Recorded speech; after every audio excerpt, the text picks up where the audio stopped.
नमस्कार, आप सुन रहे हैं हिमाचल अभी अभी का रेडियो बुलेटिन। मैं हूं समृद्धि भारद्वाज। जानेंगे आज की बड़ी खबरें, लेकिन सबसे पहले हेडलाइंस। कोटखाई के गुड़िया रेप और हत्या मामले में आरोपी नीलू दोषी करार। दिल्ली के सीएम केजरीवाल की ऑक्सीजन अटकी, जयराम के आड़े आई होम मिनिस्ट्री। चंबा में शादी में बाहर वालों पर पाबंदी, गाइडलाइन के उल्लंघन पर मैरिज पैलेस 10 दिन होंगे बंद। सीएम जयराम के निर्देश, आईजीएमसी में बढ़ाएं 300 अतिरिक्त बिस्तरों की क्षमता, शादियों में समय भी हो निर्धारित। अब तक 17 ने गंवाई जान, 1000 कोरोना संक्रमितों के बीच पालमपुर थाने के 10 पॉजिटिव। हिमाचल कॉलेज के छात्रों को प्रमोट करने की तैयारी, परीक्षा आयोजन से लेकर पढ़ाई पर मांगे सुझाव। फीस वृद्धि मामले को लेकर अभिभावक पहुंचे शिक्षा निदेशालय तो अधिकारियों ने बंद कर दिया गेट। निजी बस ऑपरेटरों की हड़ताल को टैक्सी वालों का समर्थन, सरकार बोली मत करो हड़ताल। हेडलाइंस के बाद अब खबरें विस्तार से। देश व प्रदेश में बढ़ते कोरोना के मामलों को देखते हुए आप भी सुरक्षा के ये 3 एहतियाती उपाय जरूर करें। मास्क पहने, सोशल डिस्टेंसिंग के लिए 2 गज की दूरी है जरूरी और अपने आसपास सफाई बनाए रखें। 45 वर्ष या इससे अधिक आयु के लोग कोरोना का टीका अवश्य लगाएं। आपके स्वास्थ्य का प्रहरी, श्री बालाजी हॉस्पिटल, कांगड़ा, हिमाचल। शिमला के कोटखाई में गुड़िया रेप और हत्या मामले में सीबीआई की अदालत ने आरोपी नीलू को दोषी करार दिया है। शिमला की जिला कोर्ट ने बुधवार दोपहर बाद ये फैसला सुनाया है। हालांकि अभी कोर्ट ने सजा का ऐलान नहीं किया है। 11 मई को बहस के बाद सजा का ऐलान किया जाएगा। बताया जा रहा है कि अदालत में 14 अहम दलीलों में से 12 दलीलें दोषी के खिलाफ गईं। बुधवार को पूरे मामले की वर्चुअली सुनवाई हुई। आरोपी नीलू कंडा जेल से ऑनलाइन ही कोर्ट रूम से जुड़ा था।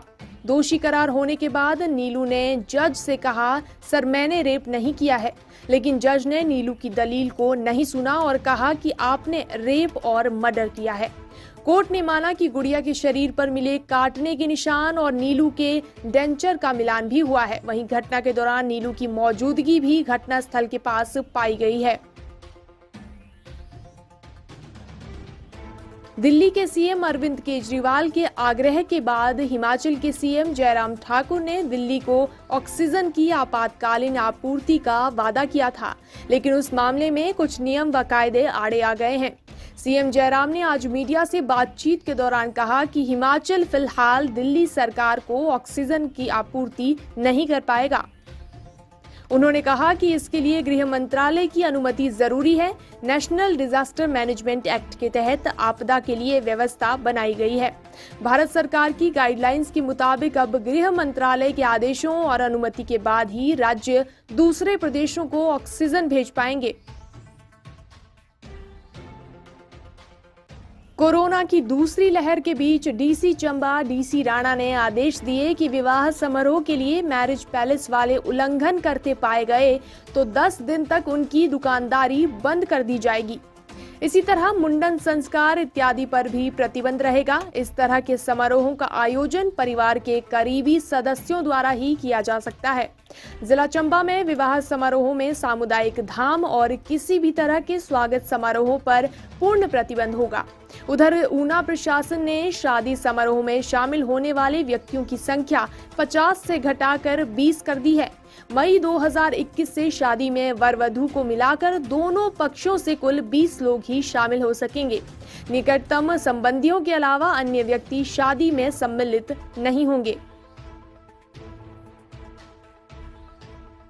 हिमाचल में बढ़ते कोरोना मामलों के बीच बुधवार को सीएम जयराम ठाकुर ने शिमला में जिला प्रशासन और स्वास्थ्य विभाग को बिस्तरों की क्षमता बढ़ाने के निर्देश दिए।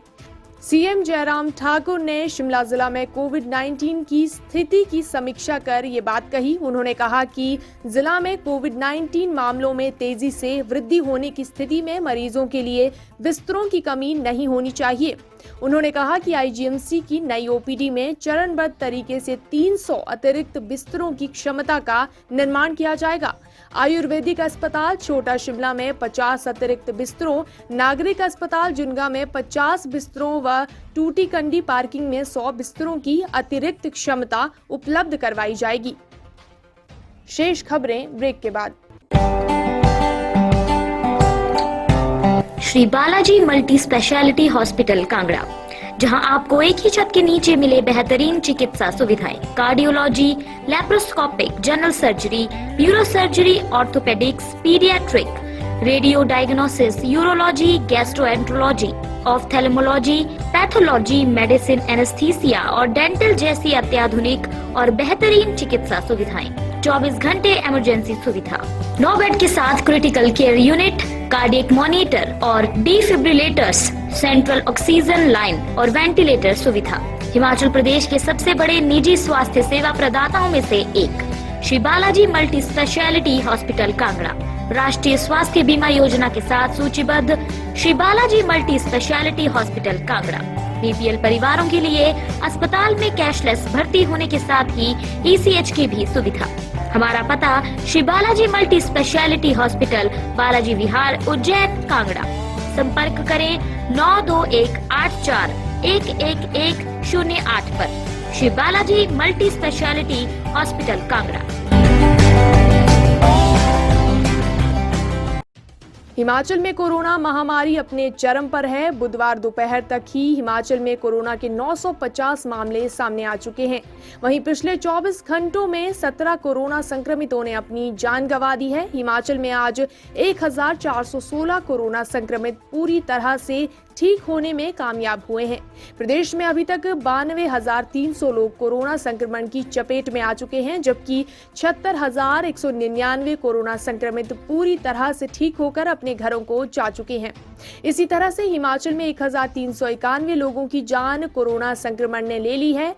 हिमाचल में अगर इस समय मौजूदा कोरोना पीड़ितों की बात की जाए तो प्रदेश में इस समय 14,667 एक्टिव केस मौजूद हैं।